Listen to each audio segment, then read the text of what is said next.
Ready? Exercise number 14. Very important matter. Ready? Start.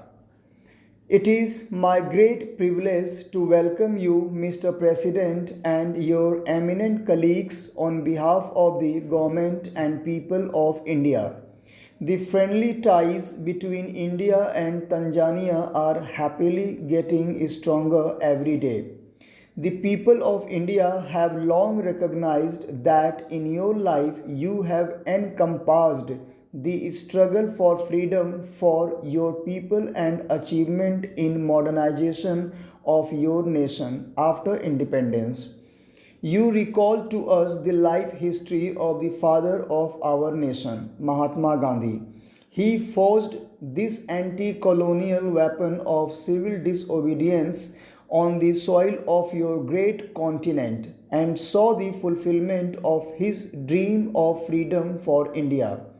Excellency, your visit comes at a time when your people have reaffirmed their unbounded confidence in you by electing you as their president for the fourth time.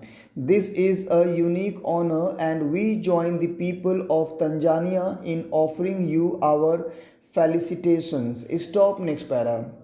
We, the people of the newly independent and developing countries, as you have so aptly observed, have our land, our resources, and our people as our main riches.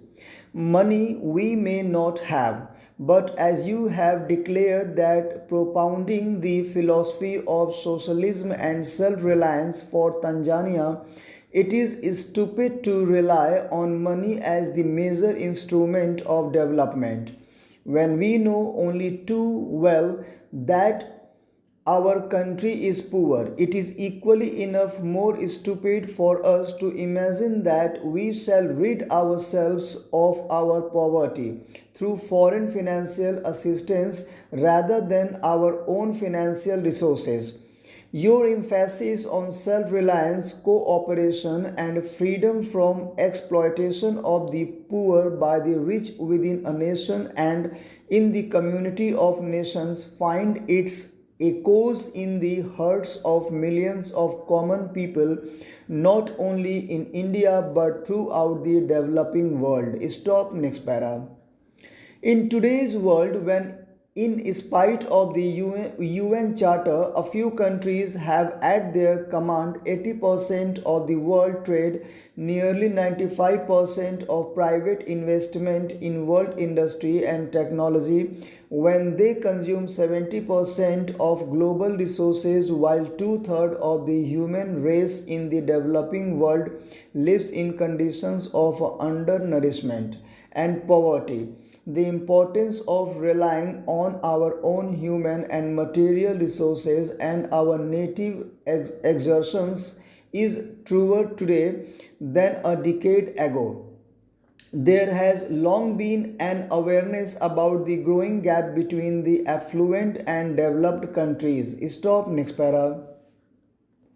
The talk of professions is less and less matched with commitment to action heaped on the old maldistribution of financial resources and technology have fallen on some of us. The new penalties from the world energy crisis.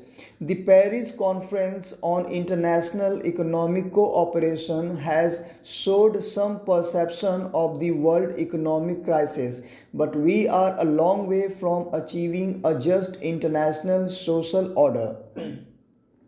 Let the old and the new rich recognize that peace, detente, and prosperity for their nations will never be secure if the challenge of a fairer dispensation for world commerce and development is not met. Stop next para. Your visit has been heralded by the first meeting of the Indo-Tanzanian Joint Commission on Economic and Technical Cooperation, in which our ministers and officials participated, not to argue principles but to search for more and more fields of cooperation. The meeting of the Commission has successfully identified new projects and schemes in which India and Tanzania will be cooperating in future. Both of us recognize the compulsion for non-aligned countries to work together for their common economic security.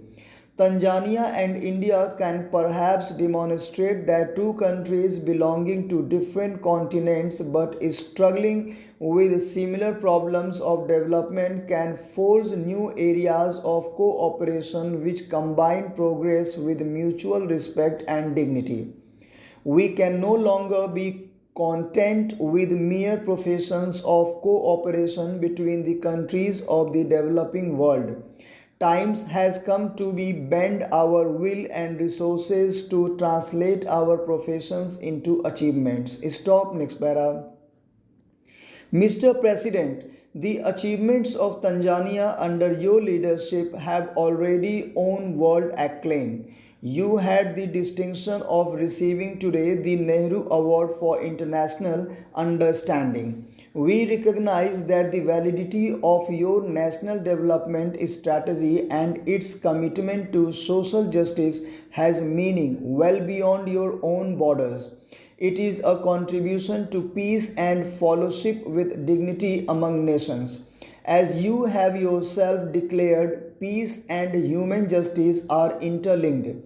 International endeavor for peace must involve the endeavor for international justice. Next para.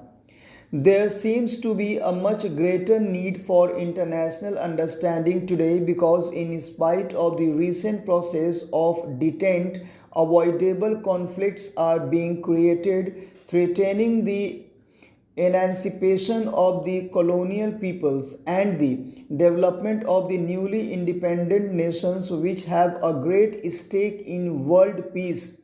The old approach of military pacts and attempts at the domination of small and medium countries by more powerful ones have recently shown themselves in new forms in different parts of the world.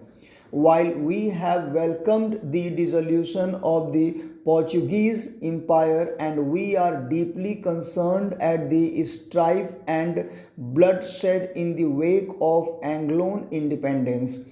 Stop. Thank you very much.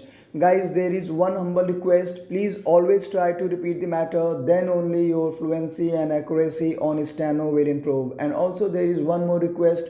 If you found the matter is excellent, you can give your valuable comment on my YouTube channel, and also for the same matter, you can subscribe my YouTube channel. Thank you very much.